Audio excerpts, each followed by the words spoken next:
होता है ना, हर तरफ ढोल नगाड़े, हर तरफ सजावट और सब लोग भी सज के आते हैं और शादी के माहौल के उसी मंडप के पास बैठे होते हैं एक दूल्हा और एक सुंदर सी दुल्हन। लेकिन आपका रिएक्शन क्या होगा जब आप दुल्हन को देखते हो तो वो कोई सुंदर औरत नहीं बल्कि एक चुड़ैल निकलती है। और थोड़ी सी नीचे जब आप देखते हो कि उसके पैर भी उल्टे हैं और वो उल्टे पैरों से बैठी हुई है। लेकिन सबसे इंटरेस्टिंग और डरावनी बात, वो शादी करने नहीं बल्कि इस शादी के माहौल में जितने भी लोग आए हैं उन सबको खाने के लिए आई है। ये मजाक नहीं है बल्कि भारत में एक ऐसा गांव है जहां पर सच में ऐसा कुछ होता है। और भारत के उत्तराखंड के इस गांव का नाम है बेमनी गांव। इस श्रापित गांव की कहानी जब मैंने पढ़ी तो मुझे काफी डर भी लगा।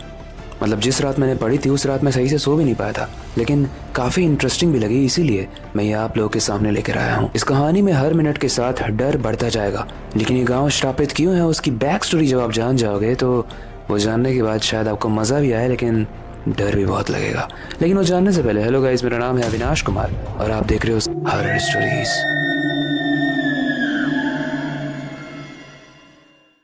आज की कहानी है दिल्ली में रहने वाली वर्तिका की। वर्तिका की एक फ्रेंड थी जिसकी रिसेंटली में शादी फिक्स हो गई थी। उसका नाम था पायल और वर्तिका को तो ये बिलीव ही नहीं हो रहा था कि उसकी दोस्त पायल की शादी हो रही है। आज ही का वो दिन था जिस दिन पायल का वेडिंग कार्ड वर्तिका के घर में आता है। अब पायल यानी जो वर्तिका की दोस्त है उसका घर उत्तराखंड के उसी श्रापित गांव में था, यानी बेमनी गांव में, और शादी भी वहीं पर फिक्स हुई थी। इसका मतलब शादी अटेंड करने के लिए वर्तिका को उसी गांव में जाना पड़ता। वर्तिका काफी एक्साइटेड थी क्योंकि पहली बार वो किसी पहाड़ी शादी को अटेंड कर रही थी। इसीलिए इसी एक्साइटमेंट में 2 दिन के बाद ही वो अपने सामान को पैक करके बेमनी गांव की तरफ रवाना हो जाती है। जैसे ही वो अपना पहला कदम उस उत्तराखंड के बेमनी गांव में रखती है उसका दिल बहुत खुश हो जाता है क्योंकि हर तरफ पहाड़ के वो नज़ारे, ठंडी हवा और शांत सा माहौल जो शहरों में तो बिल्कुल नहीं मिलता है। लेकिन उसी शांति में एक डर भी छुपा था और उस डर का एहसास वर्तिका को तब हुआ जब उसने एक इंसान को एक पेड़ पे अपना सर मारते हुए देखा। वर्तिका देखती है कि एक इंसान है जो पेड़ पर अपने सर को मारे ही जा रहा है। उसके सर से बहुत तेज रिस के खून बह रहा है।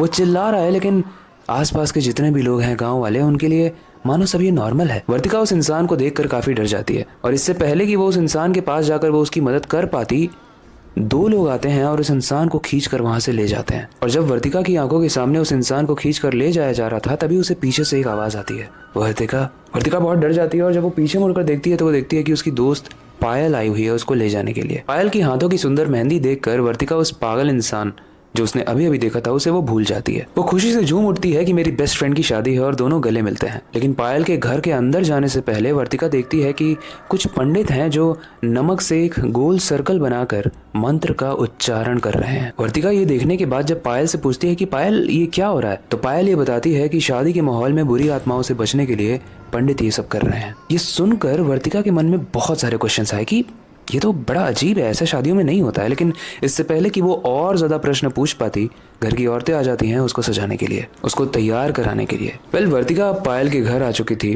और जब तक सब लोग तैयार होते शाम का वक्त हो जाता है। शाम होते ही मंडप पूरे तरीके से बहुत सुंदर तरीके से सज जाता है। रस्में शुरू हो जाती हैं और पंडित जी पायल को बोलते हैं हवन में घी डालने के लिए। लेकिन पंडित जी के ये बोलने के बाद कुछ अजीब हुआ। पायल अपना सर लेफ्ट और राइट घुमाने लगी। उसके बाद उसने घी के डब्बे को उठाकर पूरा डब्बा ही हवन में डाल दिया। उस हवन की आग बहुत तेज हुई और पंडित जी का हाथ भी जल गया। वर्तिका ये सब देख रही थी और वो देख रही थी कि जब पायल ने इस चीज को किया उसके बाद पायल के हाथ एकदम से काले होने लगे, सूखने लगे और वो जोर जोर से जमीन पे हाथ को मार कर चिल्लाने लगी। उसके बाद उस मंडप के आसपास बहुत तेज हवा चलने लगी और जैसे ही उस हवा से पायल का घूंघट उठता है, घूंघट के नीचे का चेहरा दिखता है और वो चेहरा पायल का नहीं था। उसकी आंखें लाल थी, बाल एकदम बिखरे हुए थे और उसके दांत किसी जानवरों जैसे तेज थे और उसके मुंह से बहुत ही अजीब डरावनी आवाजें निकल रही थी। ये सब देख के वर्तिका के मानो होश ही उड़ गए। उसे कुछ समझ ही नहीं आ रहा था कि ये हो क्या रहा है। ये तो शादी होने वाली थी लेकिन ये क्या पागलपन चल रहा है। और ये सब देखने के बाद वर्तिका को और अजीब लग रहा था कि बाकी लोग एकदम शांत हैं।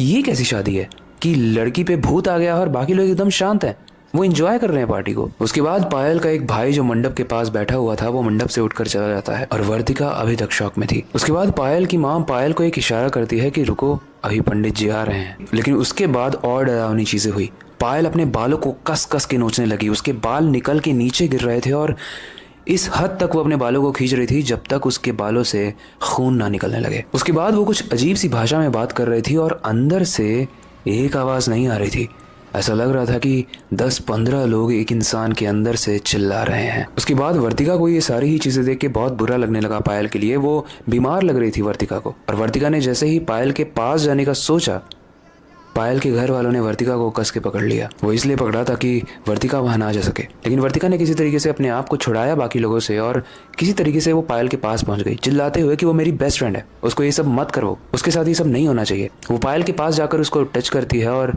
पायल अब शांत होने लगती है। उसके बाद वर्तिका पायल की माँ को देखते हुए कहती है कि देखिए वो शांत होने लगी। तभी पायल वर्तिका का गला पकड़ लेती है और उसे दम घोट के मारने की कोशिश करती है। तभी पीछे से पंडित जी एक मंत्र पढ़ते हैं और पायल बेहोश हो जाती है। लेकिन सिर्फ पायल ही बेहोश नहीं होती, वर्तिका भी बेहोश हो जाती है। जब वर्तिका की आंख खुलती है तो पायल वहां पर नहीं थी, लेकिन पायल की माँ अगर बोलती है, वर्तिका बेटा तुम उठ गए, पायल की शादी हो गई, वो अपने ससुराल चली गई। वर्तिका काफी कंफ्यूज थी। वो बोलती है कि लेकिन आंटी कल जो चीजें हुई उसके बाद हुआ क्या, मुझे आप बताओगे? पायल की माँ कहती हैं कि बेटा हम जिस गांव में रहते हैं ना, यानी बेमनी गांव, ये गांव एक श्रापित गांव है।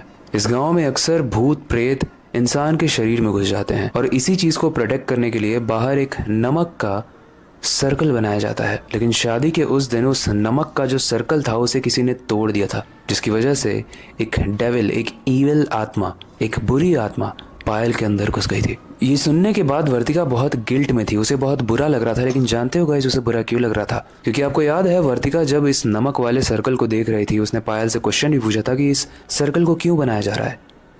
तो पायल ने बताया था और उसके बाद जल्दीबाजी में उस घर की औरतें आ जाती हैं पायल को सजाने के लिए। वर्तिका एक्टिंग करती है थोड़ी देर तक उनके साथ रहने का, लेकिन उसके बाद वापस वो उसी सर्कल के पास आती है और उस सर्कल से कुछ छेड़खानी करती है उसको देखने के लिए कि ये सब क्या है। और इसी चक्कर में वो सर्कल उससे टूट जाता है, जिसकी वजह से उस शादी वाले दिन डरावनी आत्माएं पायल के अंदर आती हैं। खैर ये सब उसने पायल की मम्मी को तो नहीं बताया, लेकिन पायल को इस कहानी को सुनने के बाद उसने कॉल ज़रूर किया। उसने पूछा पायल से कि क्या तुम ठीक हो, क्योंकि मैंने देखा कि तुम्हारे साथ बहुत अजीब अजीब चीज़ें हो रही थी, तुम अपने बालों को नोच रही थी, तुम्हारे बालों से खून निकल रहा था यार, तुम पागल हो गई थी क्या? पायल बोलती है कि मैं एकदम ठीक हूँ, मुझे कुछ नहीं हुआ है, वो बस नॉर्मल रिचुअल्स थे जिसे हमें फॉलो करना ही था। उस दिन के बाद से गाइस वर्तिका उस गांव में कभी भी नहीं आई। एंड वर्तिका तो उस गांव में नहीं गई, लेकिन क्या आप इस उत्तराखंड के बेमनी गांव में जाना चाहोगे? हाँ और ना में हमें आंसर ज़रूर देना। हम देखना चाहेंगे कि आपको हॉरर जगहों में जाने में कितना ज़्यादा इंटरेस्ट है। बाकी आई होप आज की कहानी आपको सुपर इंटरेस्टिंग और डरावनी लगी होगी।